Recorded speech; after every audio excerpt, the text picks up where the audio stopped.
Hello, स्वागत है, नमस्कार, राधे राधे। आज की क्लास बहुत ज़्यादा इंपॉर्टेंट है। यहाँ पे जितने भी प्रश्न हैं किसी न किसी परीक्षा में पूछे गए हैं, तो सभी लोग बने रहें, क्लास को अंत तक जरूर देखें। ये टीजीटी के लिए एक महत्वपूर्ण रामबाण क्लास साबित हो सकती है आपके लिए। तो चलिए स्टार्ट करते हैं। पहली कहानी, हमारी पहली कहानी है प्रमुख रचना। देखिए यहाँ पे दिया गया है पहली प्रमुख रचनाएं। तो यहाँ पे देखिए, यहाँ पे पहली कहानी है डर तथा अन्य कहानियाँ। डर तथा अन्य कहानियाँ बहुत महत्वपूर्ण कहानी है और ये असगर वजाहत की कहानी है। बांके लाल है, ये बांके लाल किसकी कहानी है? तो बांके लाल जो कहानी है रविंद्र कालिया की महत्वपूर्ण कहानी है। समंदिया कहानी अगर पूछा जाए तो ये रेणु की है, फणीश्वरनाथ रेणु की महत्वपूर्ण कहानी है। उसके बाद यहाँ पे दिया गया स्वर्ग और पृथ्वी धर्मवीर भारती की महत्वपूर्ण कहानी है। इसको आपको याद रखना है, ये चारों के चारों परीक्षा में पूछी गई है। उसके बाद देखिए सुबह का डर किसको सता रहा है? काशीनाथ सिंह को सता रहा है। उसके बाद बल्दरोजी की बात करें तो बल्दरोजी गिरिराज किशोर की बहुत महत्वपूर्ण कहानी है। आदमी नामा और खरोंच की बात करें तो ये काशीनाथ सिंह की महत्वपूर्ण कहानियां हैं। तो ये सारी की सारी कहानियां किसी न किसी रूप में किसी न किसी परीक्षा में पूछी गई है। तो आगे बढ़ते हैं। आगे हमारा अगला प्रश्न है, ये चर्चित कहानियां हैं। देखिए यहाँ पे सबसे पहली कहानी दी गई है अंधेरा। अगर आपसे पूछा जाए कि अंधेरा कहानी किसकी है, तो अंधेरा जो कहानी है ये अखिलेश की कहानी है। याद रखना है आपको। आदमी जाल का आदमी, आदमी जात का आदमी है। यहाँ पे जात है तो आदमी जात का आदमी किसकी है? स्वयं प्रकाश की महत्वपूर्ण कहानी है। आदमी जात का आदमी,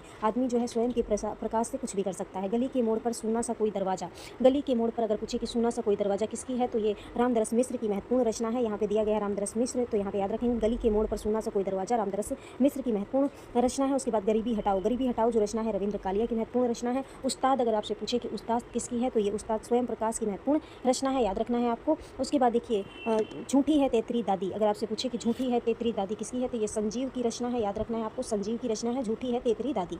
प्रेत मुक्ति की बात करें तो ये भी संजीव की ही महत्वपूर्ण रचना है, प्रेत मुक्ति। जरा सी रोशनी की बात करें तो जरा सी रोशनी रविंद्र कालिया की रचना है। और श्रापग्रस्त की बात करें तो अखिलेश की रचना है। ये सारी की सारी रचनाएं महत्वपूर्ण है, याद कर लेना है आपको। किसी न किसी परीक्षा में ये सारी की सारी रचनाएं आई हुई हैं। आगे बढ़ते हैं, अगली कहानियां। चलिए यहाँ पे एक कोटेशन दी गई है, शैलेंद्र मटियानी कुमाऊं अचल के जीवन को मानवीय संवेदना के स्तर पर मूर्त करने वाले रचनाकार हैं। अगर ये कोटेशन आपसे पूछी जाए तो ये रामचंद्र तिवारी जी की महत्वपूर्ण कोटेशन है। शैलेंद्र मटियानी के लिए ये क्या है? कुमाऊं अचल के जीवन की रचना करने वाले ये लेखक थे। इनको भी थोड़ा सा आपको ध्यान में रखना है। आगे देखिए यहाँ पे कुछ दिए गए हैं, कुछ रचनाएं दी गई हैं। गमे हस्ती कहो किससे, गमे हस्ती कहो किससे अगर आपसे पूछा जाए तो किसका है, तो ये है विनय मोहन शर्मा का, बहुत महत्वपूर्ण है। इसको याद रखना है। विनय मोहन शर्मा की बात हो रही है, विनय मोहन सिंह की बात हो रही है। इसको भी आप अच्छे से याद कर ले। कहनी अनकहनी की बात करें तो ये निबंध है किसका है? धर्मवीर भारती का एक महत्वपूर्ण निबंध है, कहनी अनकहनी। याद रखना है आपको।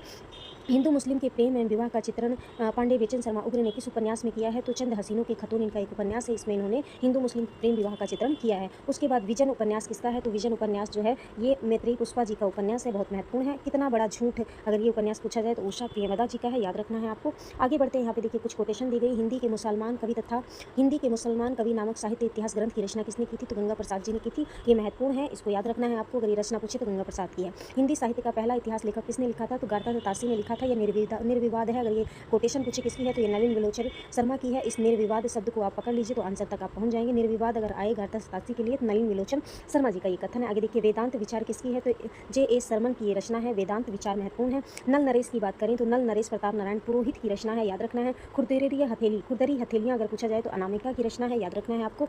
मानस यदि उनकी साधना का आदर्श रूप प्रस्तुत करता है तो विनय पत्रिका अर्दोसों की अपने जीवन में साधना, ये तुलसीदास के लिए किसने कहा था? तो माता प्रसाद जी का ये कथन है और वेरी इंपॉर्टेंट है, इसको भी आपको याद रखना है। आगे देखिए यहाँ पे कुछ रचनाएं दी गई है। रस सरस, अगर आपसे पूछा जाए कि रस सरस किसकी रचना है, तो रस सरस जो है सूरती मिश्र की रचना है। इसको भी आपको याद रखना है। सूरती मिश्र, टाइपिंग थोड़ा मिस्टेक हो गया है तो इसको आपको सुधार लेना है। सूरती मिश्र की रचना है ये रस सरस। इसके बाद हिम सोहर के हास को जस मालोपन ठानी, ये पंक्ति है। अगर आपसे पूछा जाए कि ये पंक्ति किसकी है, तो ये है सूरती मिश्र की है। ये भी सूरती मिश्र की ही पंक्ति है। हिम सोहर के हास को जस मालोपन ठानी, ये सूरती मिश्र की ही रचना है। रसानंद लहरी, रसानंद लहरी अगर आपसे पूछा जाए ये किसकी है, तो कविदेव की महत्वपूर्ण रचना है रसानंद लहरी। आगे है दशरथ रॉय। यहाँ पे दशरथ रॉय किसकी रचना है? तो दशरथ रॉय जो है सुखदेव मिश्र की ये रचना है। दशरथ रॉय याद रखना है आपको। बेताल पंचविसंती किसकी रचना है? तो यहाँ पे देखिए बेताल पंचविसंती रचना दी गई है, तो ये भी किसकी है? सूरती मिश्र की ही रचना है। इसको भी आपको याद रखना है। सूरती मिश्र की ये महत्वपूर्ण रचना है। उसके बाद जंगलामा, इसके बाद जोग लीला है, इसको याद रखेंगे। जोग लीला, जोग लीला ये रचना है, ये किसकी है? ये तो कविंद्र की है। किसकी है? कविंद्र की रचना है जोग लीला। उसके बाद यहाँ पे देखिए कुछ पंक्ति दी गई है, इसको भी आपको अच्छे से याद करना है। कैसा, ये कैसा है? ये कैसा छंद बना देती है। अगर पूछे कि ये कैसा छंद बना देती है, ये किसने कहा था कैसा छंद बना देती है? किसकी कविता है? तो माखनलाल चतुर्वेदी जी की रचना है। याद रखेंगे इसको। कैसा छंद बना देती है कविता है माखनलाल चतुर्वेदी की। संस्मरण को पाथेय बनने दो, संस्मरण को पाथेय बनने दो किसका संस्मरण है? तो ये विष्णुकांत शास्त्री जी का है। इसको भी याद रखना है आपको। ये संस्मरण को पाथेय बनने दो विष्णुकांत शास्त्री जी का है। सरहद के उस पार, ये रिपोर्टाज है। सरहद के उस पार किसका है? फणीश्वरनाथ रेणु का है, बहुत इंपॉर्टेंट है, याद रखेंगे। धरती लाल गुलाबी चेहरे, ये संस्मरण किसका है? तो ये भी कन्हैयालाल नंदन जी का है। इसको भी आपको याद रखना है, वेरी इंपॉर्टेंट है सारी के सारे प्रश्न। आगे बढ़ते हैं। यहाँ पे देखिए साहित्य का विकास यहाँ पे कुछ दिया है, इसको ध्यान से पढ़ेंगे। राजस्थानी भाषा का गद्य जो है वो क्या है? सबसे पुराना है। राजस्थानी भाषा का गद्य जो है वो सबसे पुराना माना जाता है। और जो कथा सार है, कथा सार यहाँ पे आपको दिया गया है, ये किसकी रचना है? तो कथा सार जो रचना है ये रतन लाल की रचना है। किसकी है? रतन लाल की रचना है। 19वीं सदी में हिंदी खड़ी बोली के विकास में किस साहित्यकार ने महत्वपूर्ण भूमिका निभाई थी? तो वो सदल मिश्र थे। इन्होंने 19वीं सदी में हिंदी में खड़ी बोली के विकास में एक महत्वपूर्ण भूमिका निभाई थी। हिंदी पर्शियन वोकैबुलरी जो रचना है ये भी सदल मिश्र की है। बहुत पूछा जाता है ये प्रश्न, इसको भी आपको याद रखना। टाइपिंग में थोड़ी बहुत मिस्टेक हो गई है, उसको मत ध्यान दीजिए, क्वेश्चन को ध्यान दीजिए। उर्दू के प्रचलित होने से देशवासियों को कोई लाभ नहीं होगा। उर्दू में आशिकी कविता के अतिरिक्त और किसी गंभीर विषय को व्यक्त करने की जो क्षमता है वो नहीं है। ये कैसा किसका कथन है? तो नवीन चंद्र रॉय का ये महत्वपूर्ण कथन है, इसको भी आपको याद रखना है। आगे बढ़ते हैं, आगे देखिए यहाँ पे कुछ गद्य की रचनाएं दी गई हैं। देखिए, राजा शिव प्रसाद और राजा लक्ष्मण सिंह ने हिंदी के स्वरूप निर्धारण के प्रश्न पर 2 सीमांतों का अनुगमन किया था। अगर ये कथन पूछा जाए किसका है तो ये डॉक्टर नगेंद्र का कथन है, इसको भी आपको ध्यान में रखना है। इस कथन को अच्छे से पढ़ लीजिए, ये कथन बार बार परीक्षा में रिपीट हो रहा है। ज्ञानोपदेश अगर रचना पूछे कि ज्ञानोपदेश रचना किसकी है तो सदासुख लाल की महत्वपूर्ण रचना याद रखेंगे। सोमवंश की वंशावली किसकी है? मणिक लाल ओझा जी की है, याद रखेंगे। पोर्ट विलियम कॉलेज में हिंदुस्तानी भाषा के अध्यापक कौन थे? तो जॉन किलक्राइस्ट जो थे ये पोर्ट विलियम कॉलेज में क्या थे? हिंदुस्तानी भाषा के अध्यापक थे। उसके बाद गुरुमुखी लिखी में खड़ी बोली गद्य में सुखमणि सहस्त्र नाम की रचना किसने की थी? तो हरि जी ने की थी, इसको भी याद रखना है। ये भी रचना बहुत ज़्यादा पूछी जाती है, किसने की थी? हरि जी ने की। सदा दल में रहते हैं अल्लाह, ये थोड़ी सी मैंने ट्रिक बनाई थी, तो इसको भी याद रखना है। किसकी है? सदा सुख लाल की है, इसको थोड़ा सा याद रखना है।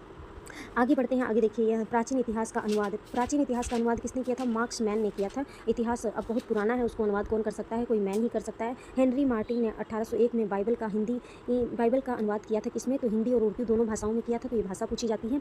कबीर को अवधि का प्रथम कवि किसने माना है? तो बाबूराम सक्सेना जी ने माना है। षष्ठ ऋतु वार्ता, उसके बाद षष्ठ ऋतु वार्ता एक रचना है, बहुत महत्वपूर्ण है। ये किसकी है? तो ये चतुर्भुज दास की है, इसको भी याद रखना है आपको। चतुर्भुज दास जी की रचना है ये षष्ठ ऋतु वार्ता, याद रखना है आपको। कृष्ण अवतार स्वरूप निर्णय, यहाँ पे कृष्ण अवतार स्वरूप निर्णय किसकी है? तो ये देखिए यहाँ पे हरि जी की रचना है। किसकी है? हरिराम जी की रचना है, इसको भी आपको याद रखना है। कृष्ण अवतार स्वरूप निर्णय किसकी है? तो ये है हरिराम जी की। पंचाख्यान रचना पूछे तो फतेह राम बैरागी की रचना है पंचाख्यान, ठीक है। पंचाख्यान 5 प्रकार की शक्तियाँ आपको मिल जाएंगी, तो आप फतेह कर लेंगे। हिंदी का प्रथम ग्रंथ गद्य कौन सा है? गद्य वाला ग्रंथ कौन सा है? तो उक्ति व्यक्ति प्रकरण जो है ये हिंदी का प्रथम गद्य ग्रंथ माना जाता है। सतोपदेश किसकी रचना है? तो सतोपदेश जो रचना है श्रद्धाराम फुलेरी जी की रचना है, वेरी इंपॉर्टेंट है, इसको भी आप याद रखेंगे। उसके बाद दलित कहानियों की बात करें तो यहाँ से भी आपका परीक्षा में प्रश्न पूछा जा सकता है। तो यहाँ पे देखिए प्रथम दलित कहानी की बात करें तो प्रथम दलित कहानी जो है बहुत इंपॉर्टेंट है, यहाँ से परीक्षा में आपका प्रश्न जरूर पूछा जाएगा। प्रथम दलित कहानी वचनबद्ध को माना जाता है, इसको याद रखेंगे। कौन सी कहानी है? वचनबद्ध, ये वेरी इंपॉर्टेंट है, इसको याद रखें। प्रथम दलित कहानी वचनबद्ध है। उसके बाद कर्ज, आवाज़ें, नया पड़ोसी, हमारा जवाब, गवर्नर के बटन, ये अगर आपसे पूछा जाए तो ये किसकी है? तो ये आवाज़ें जो कहानी है, ये आवाज़ें ये मोहन दास की कहानी है। आवाज़ें किसकी है? मोहन दास की कहानी है, याद रखेंगे आप। अपना गांव की बात करें तो अपना गांव भी किसकी है? ये मोहनदास की है। उसके बाद गवर्नर के बटन का ये अगर पूछे तो ये भी इनकी है, मोहनदास नेमिशरायण की ही कहानी है। उसके बाद देखिए यहाँ पे एक आ रही है अभिशप्त प्रेम। अभिशप्त प्रेम अगर आपसे पूछा जाए तो मुकेश मानस है ये। अभिशप्त प्रेम किसकी है? मुकेश मानस की है, वेरी इंपॉर्टेंट है ये। आज का सच किसका है? ओम सिंह अशफाक है ये, यहाँ पे थोड़ा सा सही कर लेना, अशफाक है ये। ओम सिंह अशफाक की कहानी है आज का सच, ठीक है। उसके बाद दलित संघर्ष की बात करें तो दलित संघर्ष जो है ये किसकी है? ये भी क्या है? खाना बदोश स्थिति को दर्शाती है। ये पूछा गया था कि दलित संघर्ष किस प्रकार की कहानी है, तो खाना बदोश कहानी है ये। आगे बढ़ते हैं, ये कैसी सदगति, अगर आपसे पूछे कि ये कैसी सदगति किसकी है? तो रूप नारायण की ये रचना है। कैसी सदगति, स से सदगति, इस गति को याद रखें, रूप होगा तभी गति प्राप्त होगी। स्वाभिमान की बात करें तो स्वाभिमान जो कहानी है वेरी इंपॉर्टेंट है, किसकी है? करमशील भारती की है, ठीक है। आगे बढ़ते हैं, पुनर्वास की कहानी विपिन बिहारी की है, इसको याद रखेंगे। फरार मालवा राजा से बदला लेगी, अभी देखिए वेरी इंपॉर्टेंट है, फरार मालवा से बदला लेगी किसकी है? तो ये मुद्रा राक्षस की है। किसकी है? ये मुद्रा राक्षस की है, ठीक है। मुद्रा राक्षस की कहानी है, फरार मालवा राजा से बदला लेगी, वेरी इंपॉर्टेंट है। यहाँ तक की कहानियाँ हमने पढ़ ली। आगे देखिए ये बहुत ही महत्वपूर्ण क्लास थी, आपको कैसी लगी आप लोग कमेंट करके जरूर बताना। धन्यवाद सभी को, राधे राधे।